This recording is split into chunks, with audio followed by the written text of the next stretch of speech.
Hi, Facebook. Good afternoon. Hi, good afternoon, everyone. My name is Lauren Heineck, and I am the founder of Well Tempered Media. I have the pleasure of being here today to again continue the series of the FCCI Cacao Academy with Dr. Carla Martin, Harvard lecturer and executive director of FCCI, as well as the co-creator, Elisa Jade McDonald-Bertel, of Cacao Academy, and also Bliss Chocolate, formerly her company. And today is July 1st, 2020. We have been inside for many months, but we're still looking at the calendar to remember what day and time frame we find ourselves in. And we have a special guest today that we are so honored to have, Dr. Catherine Sampeck of Illinois State University, who is a cultural archaeologist and historical archaeologist, as well as anthropologist, who will be joining us to enlighten us about the history of chocolate, and in particular the cacao coming out of the Izalcos region. So a pleasure to have everyone with us today. We are going to start with a quick current news event that we discovered earlier today in a tweet that had been shared from the ICI, which is the International Cocoa Initiative, about some of the most recent stats in child labor. And I will pass it over to Carla, who had some insights regarding that. Sure. Well, so what the ICI found in a recent report that they've been conducting in the moment of COVID, it has been them trying to better understand increases or potential increases in the incidence of what we call the worst forms of child labor. So these are specific types of labor that have been identified by the International Labor Organization and other important groups that speak on this internationally to better understand types of labor that have been internationally agreed upon as things that need to be avoided to protect the rights of children. And specifically what the ICI found, and I'm quoting here, is results of the analysis show a 21.5% increase in child labor identification in Côte d'Ivoire compared to the same period in previous years. The rise in child labor could be due to the closure of schools, restrictions on movement resulting in lower availability of adult labor, an economic downturn impacting cocoa growing farmers, or a combination of these and other factors. And I think that hints to the complexity of understanding child labor, understanding the ways in which these worst forms, these incidences of hazardous labor increase, and the different factors that play into that. But immediately upon reading this, I thought of Katie's work, because this is something that she has looked at in the historical archaeological perspective. And so I wanted to ask you, Katie, if you've seen examples that relate to this, of the rights of children being impacted by cacao production historically. Absolutely, Carla. Thank you so much. What struck me about this report was that in cacao farming in the past, or in the crisis time that we're in right now, children take the hit, children suffer. And so in the area that I have done my research in Western El Salvador, that it was a prime cacao producing area, both just before Spanish contact and then in the early colonial period in the 16th and into the 17th century. And what you see with historical legal battles and accounts is that this area was especially subject to Spanish controls that impacted children, in that they required that no matter that every person in a family had to pay the tribute obligations, basically the monies due to the Spanish overseers, even if the family member had died. And so what that meant is that normally in these indigenous communities, the Pipil communities of this region, those orphans who became orphaned because of the impact of waves of disease, epidemic diseases of smallpox, cholera, different sorts of diseases that were more common in Africa Europe, and then really severely impacted these indigenous American populations. Well, there was up to a 90% die-off in some of these towns in this region of El Salvador. So you have tremendous disruption of families and the loss of life of parents and family members who would take care of these children. Well, typically those children would be taken in. The orphans would be cared for by other people in the community. But because of those Spanish policies, the orphans became unadoptable because no one could take on that financial burden that was carried by that child. And so, so it created a really desperate situation that resulted in a lot of complaints and a lot of reevaluation of those Spanish policies finally, but it took a very long process for that to be addressed. Wow, yeah, thanks for explaining that. For me, thinking in the contemporary anthropological perspective, what it ultimately hints at is the fact that children's rights are very much part and parcel of the overall production situation and how labor rights are impacted by all of those different factors that play in. And in the contemporary setting, you know, we talk a lot about, and I think there's actually a lot of misinformation that's regularly spread about what child labor looks like in cacao production, especially in the West African context. I think a lot of this comes directly from anti-Blackness in people's thinking and, you know, very specific misunderstandings of the African context of labor. But in particular, the things that stand out to me are that these are structural or systemic problems. You know, historically with the Spanish conquest, that was the structure, that was the system that caused this failure to protect the rights of children. And that's what we're seeing in the present day as well. So were there actions that were focused on improving the structural conditions of labor more broadly, it would then be significantly improved work toward improving the rights of children themselves. So that's how that kind of stands out to me in the present day. And while it's absolutely disappointing that COVID-19 enhances these problems or magnifies them, it's not perhaps surprising, thinking in both the historical and the contemporary context, if there's a problem in the system that is structural, then the people who will be most impacted are those who feel the volume of that impact the most. And Katie, your work absolutely draws that parallel between this time hundreds of years ago and Carla, what you're saying is occurring today. I think you raise a really good point regarding potential bias or discrimination regarding access to enabling conditions. Certainly what I see, for example, out of Cote d'Ivoire and Ghana with UNICEF and the UN ILO at the moment is investigation actually into this interdependent set of enabling conditions with things like access to healthcare, and not just the legal access to healthcare, which, for example, in Cote d'Ivoire is legal since the year 2014, but many and most of the rural and remote cacao farmers in Cote d'Ivoire don't have an access to it because they are rural or remote, or they can't get there. Even to pick up the card that gives them the right to access public healthcare is more difficult than anything else. So I think, as you say, these are structurally. Where do we all see the role of the chocolate industry or the work that we are doing now to facilitate that or to bring a positive influence? Katie, from an anthropological and historical perspective, have you seen positive contributions as it pertains to social protection in the past? Yes.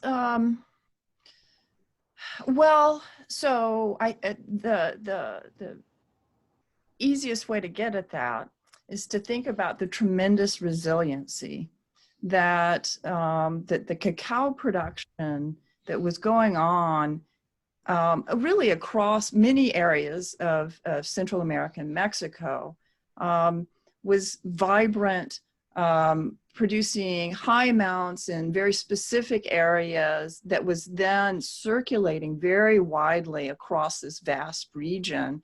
And it was being used by lots of households. It wasn't just accumulated in royal courts of the Maya or the Aztecs, but this was for daily household consumption. It was for ritual practice. It was for ceremonies like weddings. These were all the different ways that cacao and chocolate were really crucial throughout. It was a common thread really across Mesoamerica, across Central America and Mexico. And when you have this shock of both epidemic disease, warfare, all of these sorts of encounters of new people with new demands and navigating this new kind of social and cultural territory, there's a tremendous resiliency that you see in many cacao producing regions. That Soconusco on the area today, that's the border of Guatemala and Mexico on the Pacific coast, that was a major cacao producing region.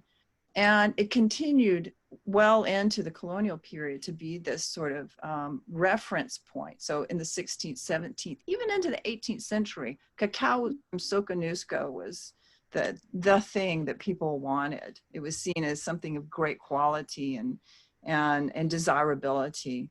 And then also in this region of Western El Salvador, despite these tremendous shocks that I just talked about, and an incredible impact of disease and abuse in these communities, they were still able to produce astounding amounts of cacao that then not only circulated across Central America and Mexico, but reached to Europe and reached, probably as well across the Pacific. So this was a global commodity that this very small community was producing in astounding amounts despite this. And so what does that mean?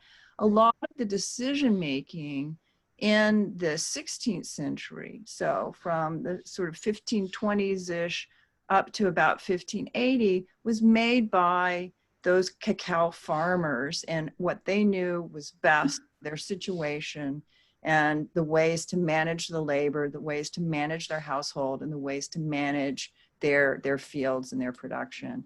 And so the Spanish really left that kind of decision-making by and large with those indigenous producers. And so you see not necessarily as colonial policy to sustain it, but more of hands off and we'll let you do your thing. And so long as you're producing for us, we'll leave you alone. And then so it really indicates the decision-making that's going on to reinforce their own values and sort of ways of organizing their labor and so forth. So that's where I see a kind of parallel going on, is that if you facilitate as much as possible that local decision making, those voices of experience, and the ones who really are dedicated, then it can survive really traumatic periods. It can survive and amazingly thrive in certain ways. It's a phenomenal insight. Yeah, thanks, Katie. Certainly. I think from where we were last week and some of the touchstones that we had discussing farmer health and wellness and how that plays into the importance of how people perform and certainly a human right to have access to that health. This is a very interesting piece, and it's been great to start off this conversation with some of those pieces there. For those who are joining us or who maybe did not catch the first week of our series, so this is a Wednesday offering for the next now 10 weeks. This is our second.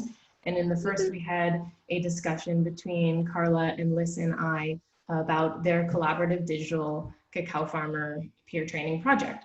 And I'm just going to offer as a housekeeping note a quick set of points of what that is so we can establish a little bit of a baseline for today of where the information and the context of Katie's scholarship can help us provide a historical reference for where we might go moving forward with the development.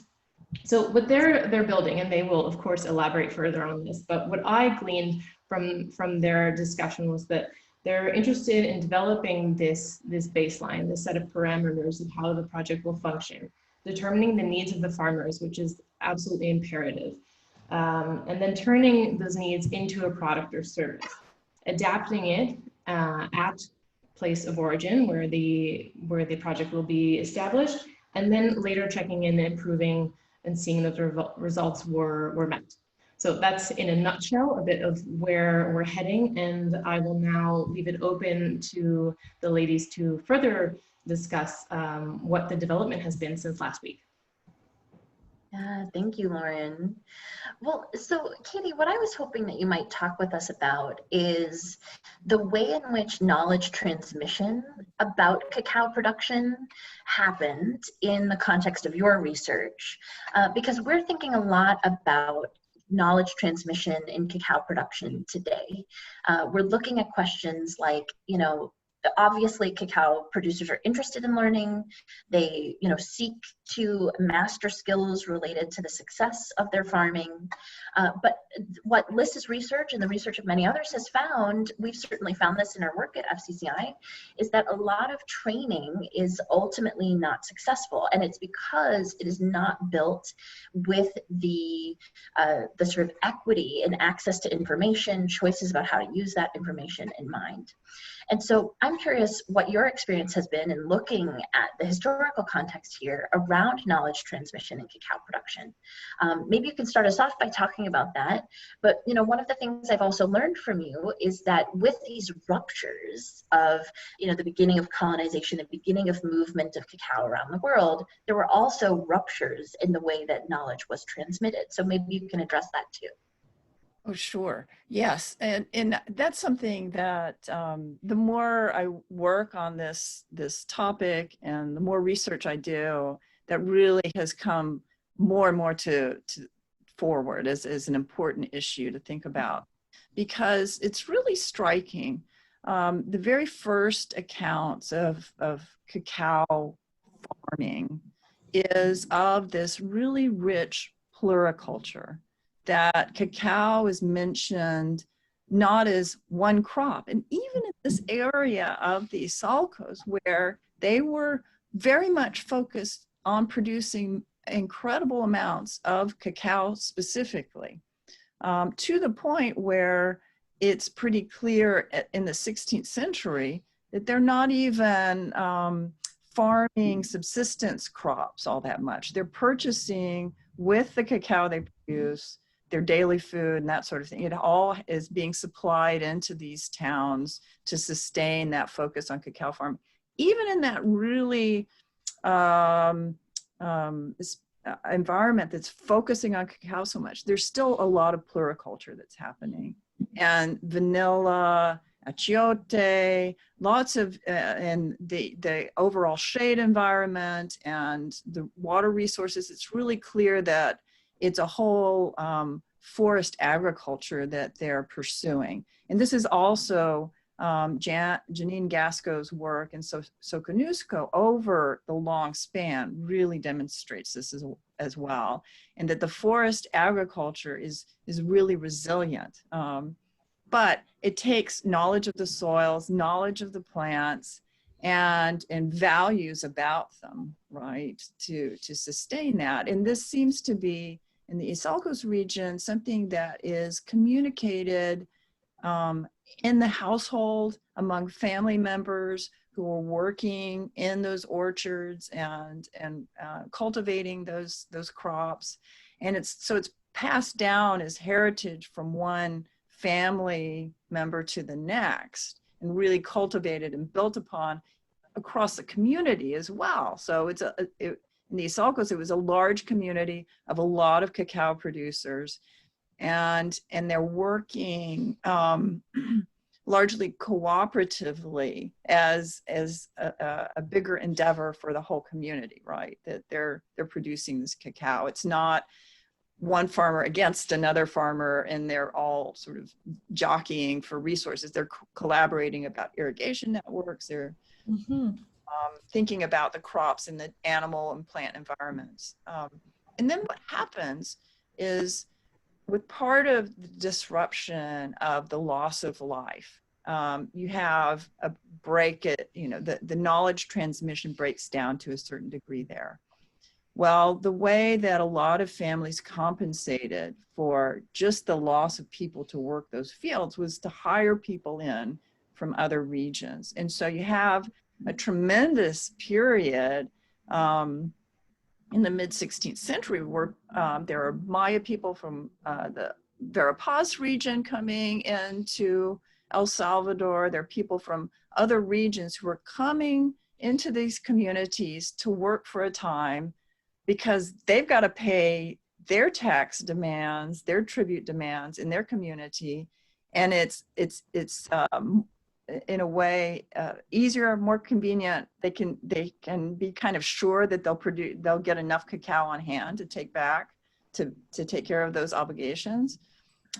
And so you have the Isalcos knowledge being transmitted to those wage laborers who are coming in, who are different indigenous groups. So they're working and they're learning from it very closely and going back to those communities.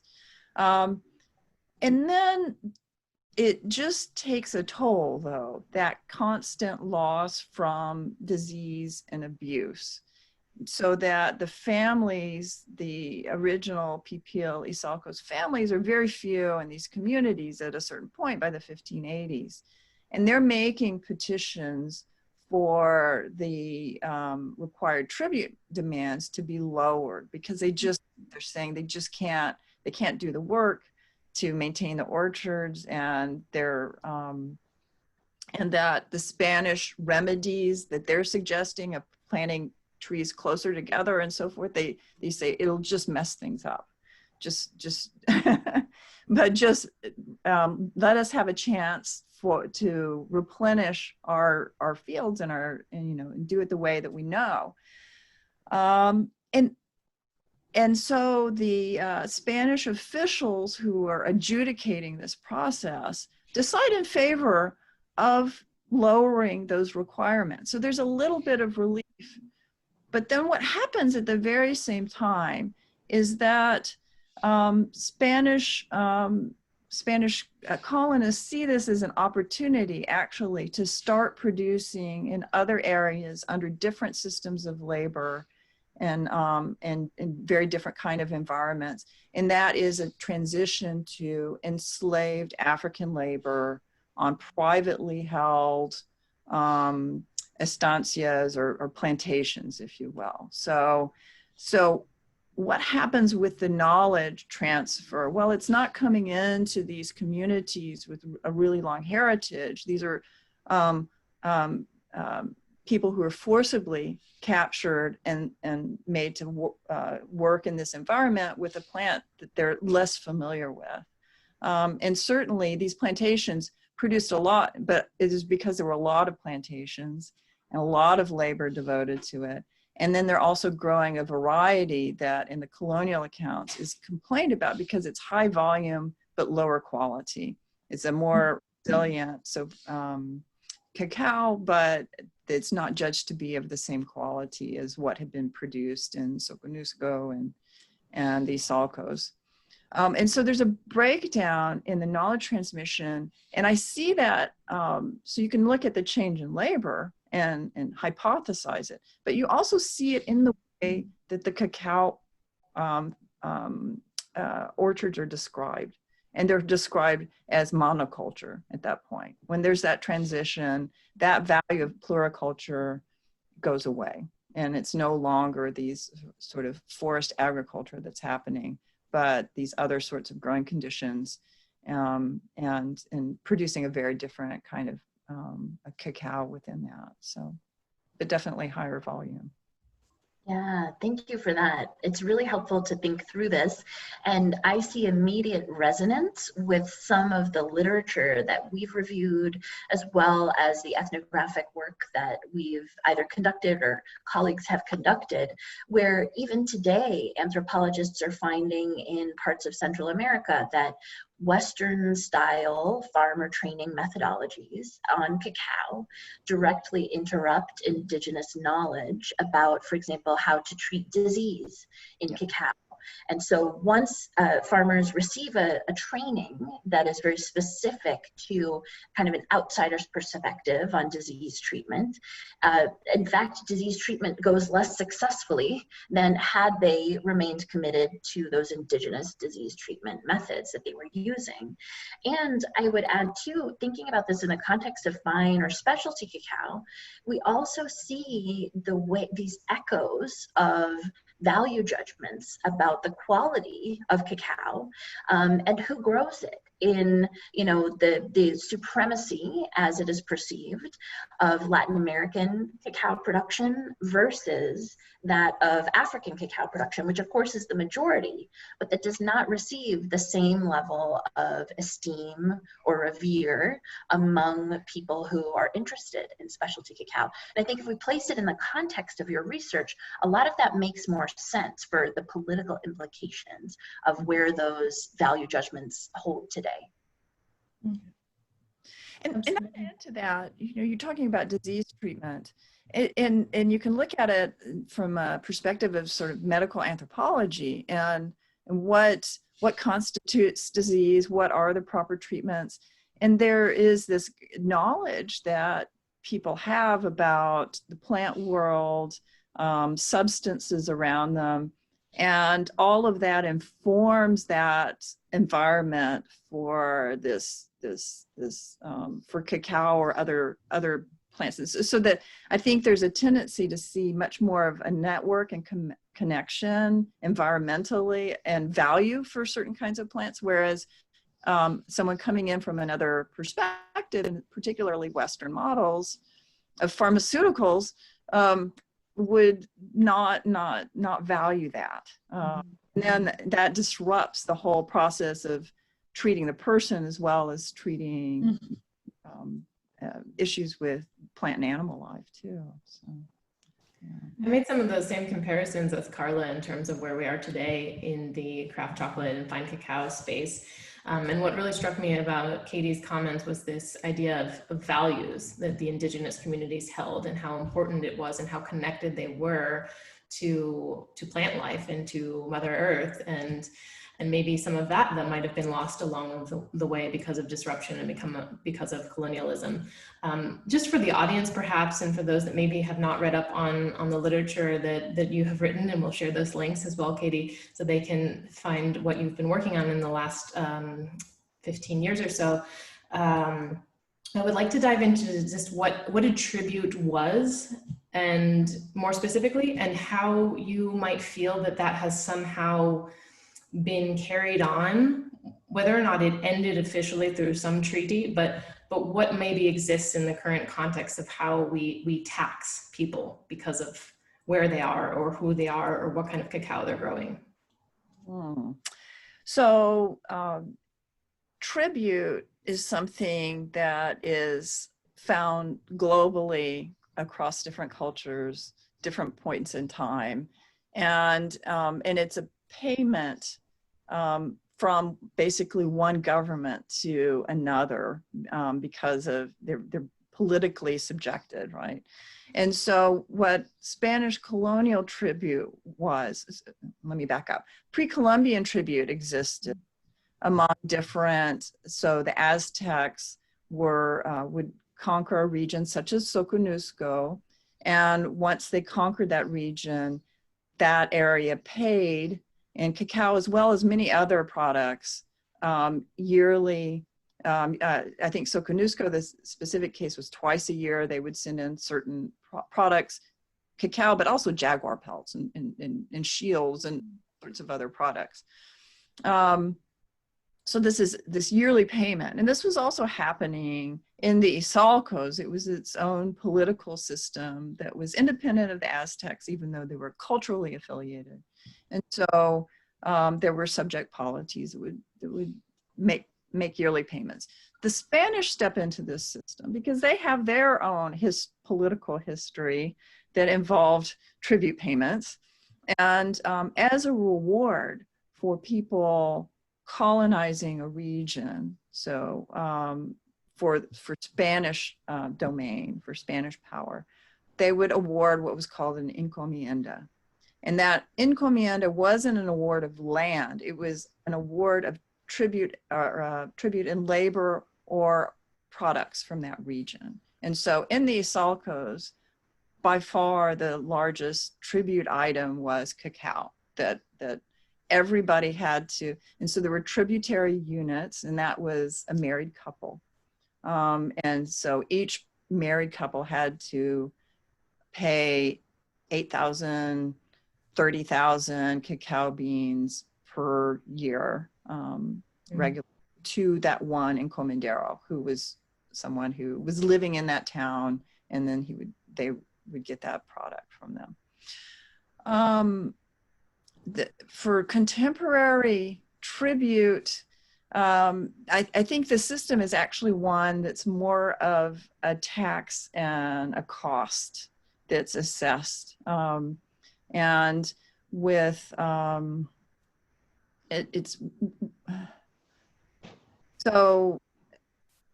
part of the scrambling, I think, for cacao farmers today is to have a decent income that comes from what they're growing, right? So a market rate, a payment for their cacao that enables them to meet those local, regional, and national tax obligations that they might have. Plus live, right? Plus, be able to have access to medical care, be able to feed their family, be able to have educational resources. Those are all things that cost money. And so here we've gone in the other direction, where the cacao is this commodity that has to be sold at a certain level, and yet there are so many structural inequalities in being able to get the optimum price for their cacao that so many farmers are really hit the hardest in being able to meet that. Thank you. Liz, did you want to add on to that about pluriculture? Because I know you spent some of your research in that space and even your family's history. We will. I have a few thoughts. Katie, what I've learned from you so far is that there was a type of farmer field school in these times, which, I mean, we talk about farmer field schools. The United Nations Food and Agriculture Organization in the 1980s, as you would know, developed this idea that there would be a demonstration plot in an agricultural field. In cacao, it's very popular. I have my own farmer field schools with these demonstration plots where we, for example, will invite farmers to come in and learn the very hands-on technique of how to propagate, because it's very difficult to propagate from a seed to a seedling, and the mortality rate from a 3-month seedling to a 6-month seedling is an incredible feat of plant pathology genius that anybody around the world can master. So I think it's really interesting to hear from you that at the time, as the interest in cacao was growing, the need for extra help came in, and you were saying that a lot of that knowledge transfer was people coming in and taking out. I'm curious, from your reading of the literature, what role did and say that the pluricultural orientation of cacao have? What role did other crops have, or what do you know from what role other crops had to create the overall strength of being able to really propagate successfully with the least amount of effort crop and harvest in the future? Like, were you able to read much about techniques and methodologies? You mentioned shade trees before, for example. Yes. Was so in the knowledge transfer, was that clear? It's not. So some of this is inferred from these sources because they're not commenting directly on that. They're just describing resources or communities and maybe in sort of a general way. But it's clear, and also you can get some sorts of uses looking at colonial vocabularies, sort of dictionaries, so forth, where clerics were learning languages, and so they were writing down definitions for different words. And you can learn something by just which words are grouped together. And it's almost like an inventory of, okay, well, these are the kinds of trees, these are the kinds of other plants that go with this, here are the animals and the insects and so forth that. And so what's really remarkable is you have something like in Kaqchikel, Highland Maya language, I think something like 12 different terms for bees and kinds of bees. And so there's this recognition of diversity, ecological diversity. It's not necessarily they're recording, oh, the cacao farmer went and did this, but you can get some ideas, some suggestions, and then it's a matter of continuing to look at different sources and different kinds of evidence to reconstruct what was happening. And I wanted to interject also that I emphasize this transition and knowledge transfer from basically this 16th century to the 17th, and this change in location and change in the population of cacao farmers. The African farmers who really rose to prominence starting in the 1600s and into the 1700s came with their own knowledge of landscapes and plants and animals, and it's really a test to their skill and ability in crafting of that cacao environment that they did to have this global, like, incredible expansion of the production. So there's definitely some snarky commentary about different, but there's also, you have to recognize that these African producers were doing tremendous work in this novel environment for them.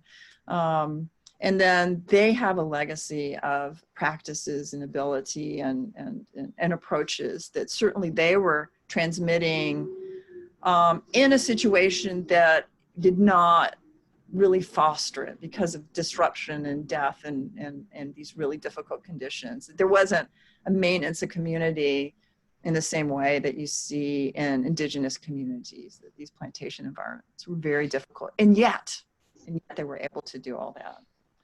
I'm so glad you brought that up, Katie, because, you know, if we think in this fine cacao context, Venezuela is so deeply celebrated for the quality of its cacao, the different varieties of cacao grown there. And perhaps its most famous cacao farming village is the village of Chuao, which is a village of people of African descent who have been farming cacao in that way for hundreds of years. And, you know, we can also think of, for example, Trinidad and Tobago, which are celebrated origins of cacao production, where likewise people of African descent have taken the lion's share of labor and knowledge and production, both historically and the present day, to bring these to such elevated statuses of quality. And so I'm so glad that you brought that up, because I think it really pushes back on a lot of what we hear about those levels of knowledge. Very much It makes so. me think of how often I see selective or biased narratives of history. This is a great example, Carla, as you say, who is doing the work, who has been celebrated for innovation and ingenuity. Katie, there was a very interesting writer out of Australia some years ago called Bruce Pascoe, who wrote a book called Dark Emu. And he made he comes from First Nations origin. And he reviewed the writings of early explorers and colonialists in Australia. And he said, if we read this with a colonial mindset, one can make a certain assumption about how agriculture and aquaculture was during pre-colonial times in Australia. But if we read this from a first and look at the pictures and observe through the writings and reconstruct another narrative from First Nations perspective, he has been able to generate a significant evidence to suggest that Indigenous Australians were significant in the crop and agriculture orientation in terms of mass planting for large groups of people, highly systemic aquaculture systems, and it really throws light against the very biased nature of what early and I think contemporary historical reports still say. What do you say about this? Because your background is anthropology, and archaeology. And what I loved is in the pre-chat we had until now, you said one of the reasons you love and were drawn to the work you did is because you said there is a fundament of archaeology where we can find evidence that is rock solid, and then we can have cultural interpretations beside it. And I think, for example, with the dark emu example and the revisioning of what Carla says, who generated innovation, who's done the work, and what is the truth situation? How would you advise us to be looking through our lens today with that background? Well, I think, and again, yes, absolutely, that you can't, you can read those sources, colonial or contemporary, carefully and contextually, and the more diversity that you can bring to it, and I would add to it, not necessarily just published materials, but also traditions, stories, knowledge that's passed among communities and lives within communities and sustains them. So those kinds of knowledges too about history and practices, and you bring that as another sort of textual source. And at the same time, you know, my bias as an archaeologist is that I feel like we can learn a lot from the objects of everyday life and see the residues, the consequence of actions large and small. And whether, and so a lot of writing, a lot of spoken performance, that sort of thing is intentional and conscious, right? But then there are lots of actions that have very large consequences that we don't necessarily, doesn't rise to the level of full consciousness that we do every day. And yet it leaves this really lasting impact and sets the path for the future in different ways. But, and so I think by not just, you know,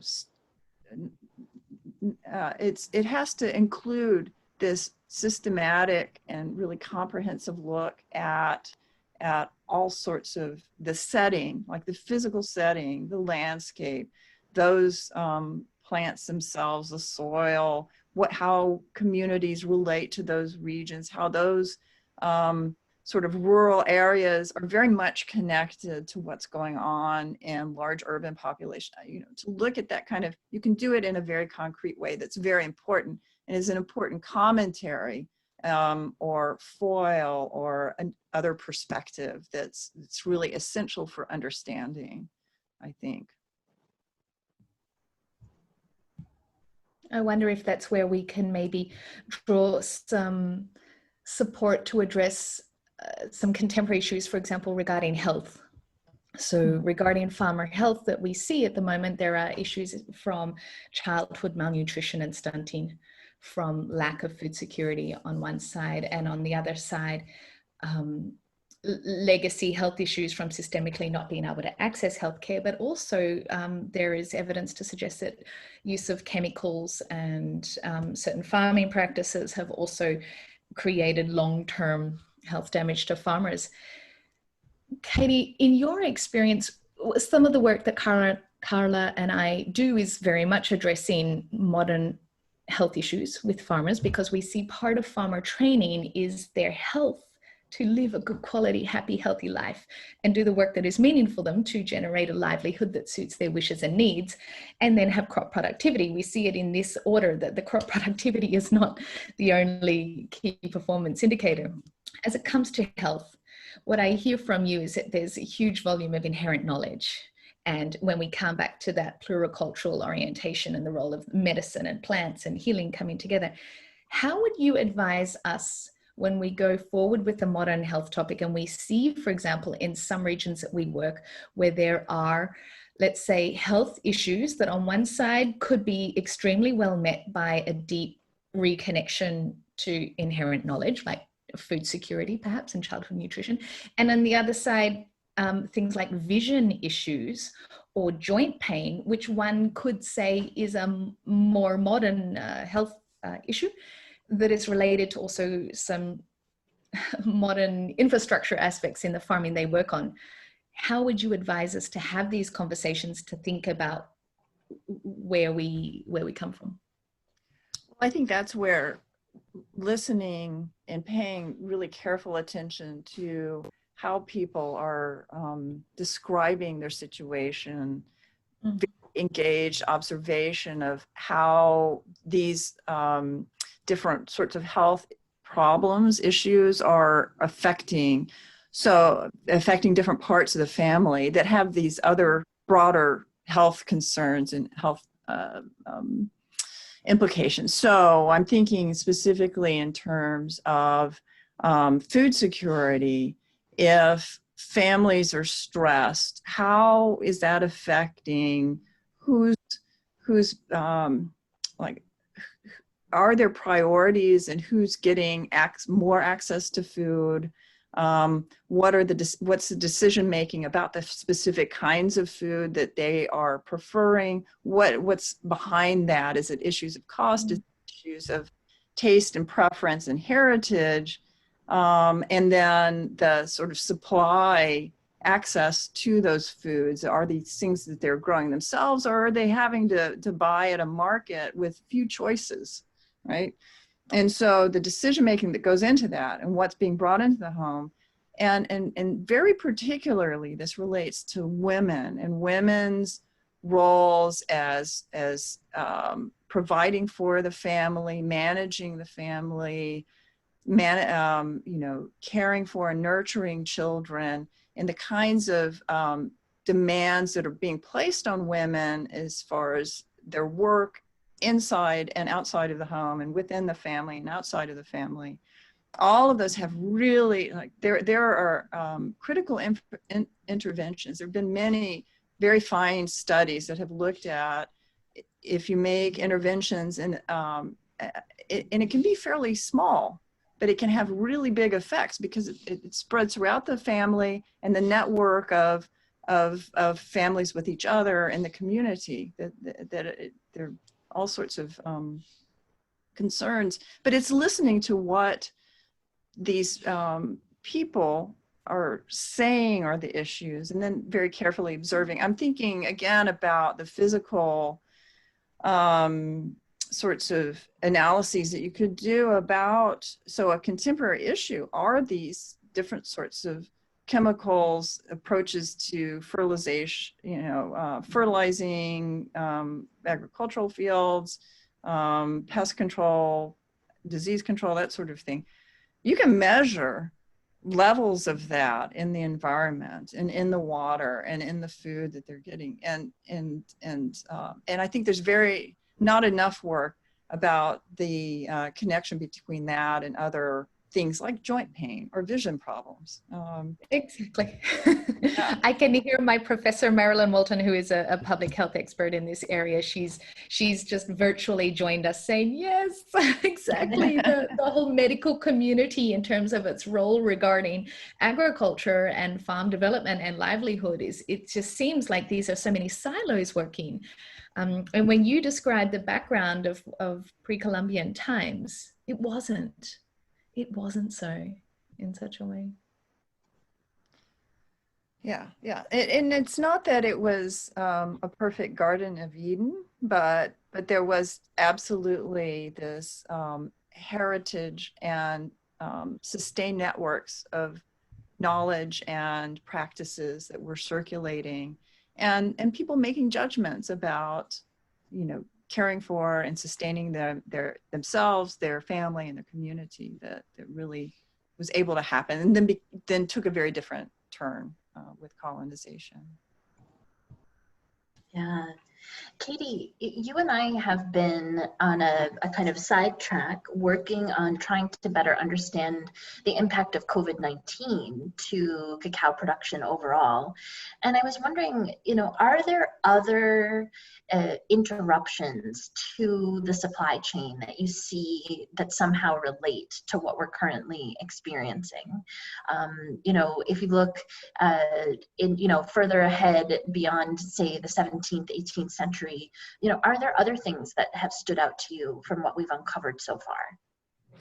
Oh, sure. In some of the work that we've identified how war, surprisingly, can be this incredible disruptor within the supply chain of closing off ports, of producers, not being able to move their cacao in the market because of basically the supply chain breaking down. And so wars seem to be quite disruptive in starting in the 18th century, but really in the 19th to the 20th century. So World War I, World War II, that was the real issue in the cacao supply chain. And then there's been a lot of comparison of the 1918 flu pandemic with the current pandemic. And in that case, it's really been quite interesting that the premier producers of cacao at the time, so Ghana and Brazil, were able to maintain production. The real, despite the labor being very hard hit, certainly by the flu, that what often seems to happen, because chocolate is seen as this daily luxury and kind of a comfort food, that there was a certain amount of consumption that happened despite these disruptions because people just turned to chocolate for comfort. So market levels stayed surprisingly stable. There wasn't a steep drop off with those disruptions. It seems like so far. We're still working on some of these. Yeah. Right. And part of the reason that we're wondering about this is, the interruptions happen all the time in regional contexts in cacao production that cause these pauses in access to training or resources and so on.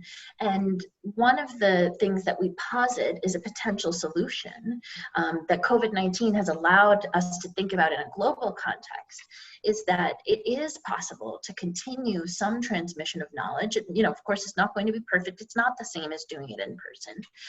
But if there are virtual, digital, other options available to people, these are long-term solutions that also have really acute short-term impacts. And so that's one thing that we've been thinking a lot about and has been a big part of our framing of this work, our work with different partners who we'll start hearing from soon, to really push for what it means to have a type of training that can always be available. So people have the time to repeat their learning, to master knowledge within households. We've seen how important that is by looking historically as well. And that will supplement those in-person trainings that inevitably do get interrupted because of factors beyond all of our control. Well, and what's great about this initiative that you're developing is that it goes beyond you, right? So if this exists in a digital sort of sphere, then it can be accessed numerous times, numerous ways, reach a very, and it's becoming much more accessible in many more communities. And especially if it's mobile friendly as well as, just on the internet, then there's a lot of hope in maintaining and building a really diverse knowledge base and training, access to training that is so crucial.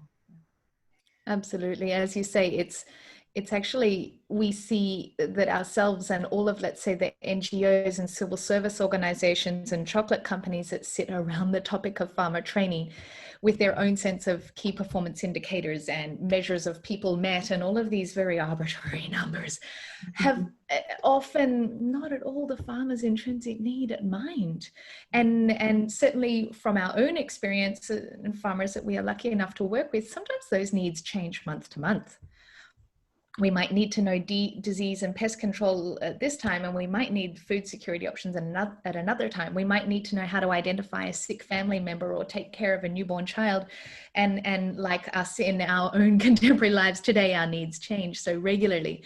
And so this idea of exactly some sort of an easy place to access the information you want and need the time and way you need it, which is what we are very lucky enough to afford in our lives due to education and technology, is exactly that orientation that we would love to really bring. When you mentioned earlier on that the intergenerational learning was the first method of the knowledge transfer, and as Carla says, thinking about addressing households as a unit and not just key farmers or land title holders.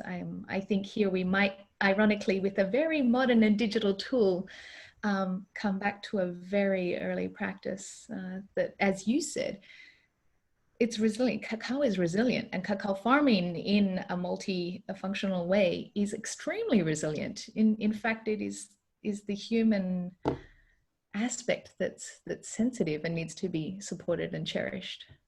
That's wonderful. I'm really stuck with the words of legacy, and that's something that I'll carry forward with us in these discussions. Katie has been so generous with her time, and I want to be conscious that we're honoring what else she has on board today. But Carla and Liz, do you have things, because we provided her with so many questions beforehand, do you have some items that are just of utmost importance of you to get out in this period, having Katie with us now? Well, I think we just need more time with Katie always. This is true. Let's book another conversation. In this case, I actually think that she's so thoroughly already covered so many of the issues that I've been hoping we would cover. So for my part, all good. I have one last question, and that is, Katie, from the pre-Columbian times, what were the health ailments of the people who worked in the pluricultural situation? There are some really wonderful accounts that Bernardino Sahagún wrote this account of Aztec society and lists quite a few different sorts of ailments. And some of the Maya texts, the colonial Maya texts that I look at, also recount ailments and their treatments. And especially I've been paying attention to ones that involve cacao or chocolate. And so the ailments of, it's the gamut of pains in different parts of the body, emotional sorts of issues to some degree that are seen as being seated in different organs, and you have to pay attention, to treat those, and nervousness, calmness, those sorts of things, to maintain a healthy sort of balance with that.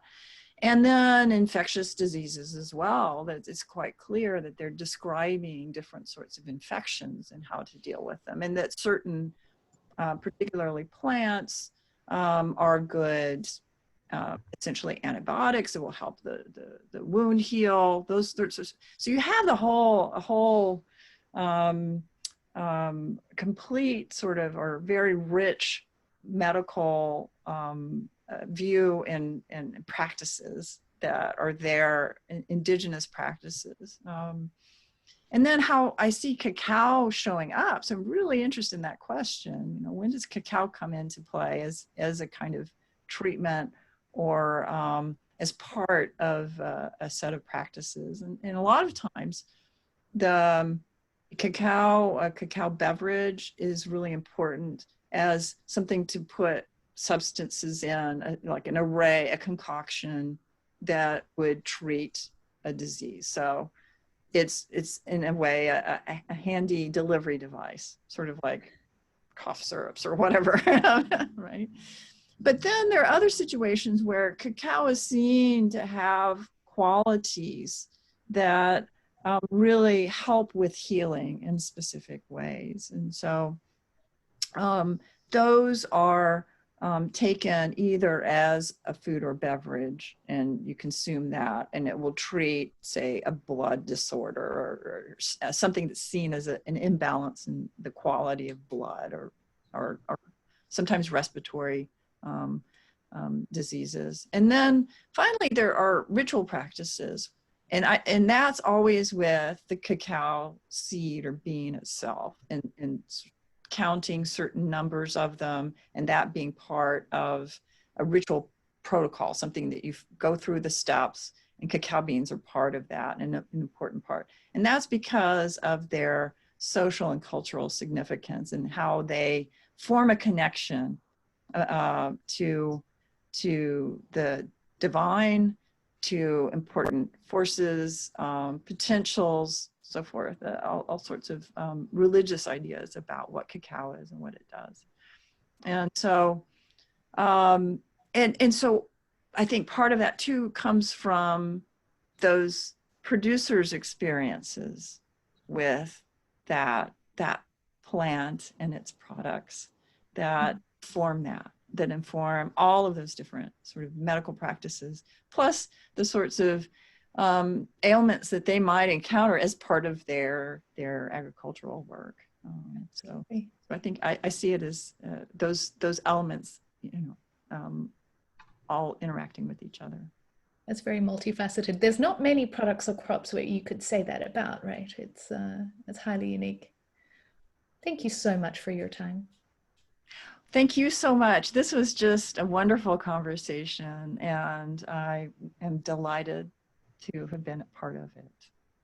It's been a pleasure. We do keep you for a couple questions that we are sharing with our guests, and it's in hopes of establishing and fostering an environment where we can be more curious and more reflective and intentional in our work. And that first one is, if you could have a billboard that said anything, what would you say? What would you want to put on it? Oh, I have been going back and forth in my mind about exactly what I would do. And I think, for a billboard, on the one hand, it would be important to have something about cacao farmers' lives matter, of course, and in this current moment, I think that's important. But also, cacao strong. There's so many strengths of cacao itself and of the people who produce it. That's I feel like that's really important. Fabulous. And just to finish then, how can we help you do you more? What can we offer? What can the audience put in to support your work and what you do? Oh, I think what's important, first of all, attending and then sharing events like this are really important. And for my own particular work, to remember that these, what seems like the distant past is really important for now, that it has implications. So to do me means to look towards what might seem like unconventional sources. Look at archaeology. What have archaeologists done? Look at historical accounts, and not just what historians have written about them, but look at those sources themselves. That's the wonderful thing, again, about this digital age that we're in, is that you can go and look at Sahagún's text yourself and see the Spanish yourself and see the Nahuatl, see the writing, the handwriting, and the images. And you can think about, people can encounter this themselves and then bring it into their own ideas and knowledge and things they're talking about. And if the audience does that, then things are great on my end.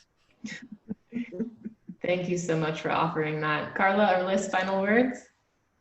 Thank you so much, Katie. For anyone who's not fully aware, Katie has been one of my most cherished collaborators and mentors and teachers in this space. She has incredible digital chops herself when it comes to teaching and research. And so this idea that we could bring historical archaeology into conversation with a very contemporary project was enormously exciting to me. And I'm so thrilled you were here. Thanks, Katie. Thank you, Carla. Thank you, Liz. Thank you, Lauren. It's been absolutely wonderful. Pleasure is ours. Thank you. Bye-bye, everyone. Bye. Bye. See you next week.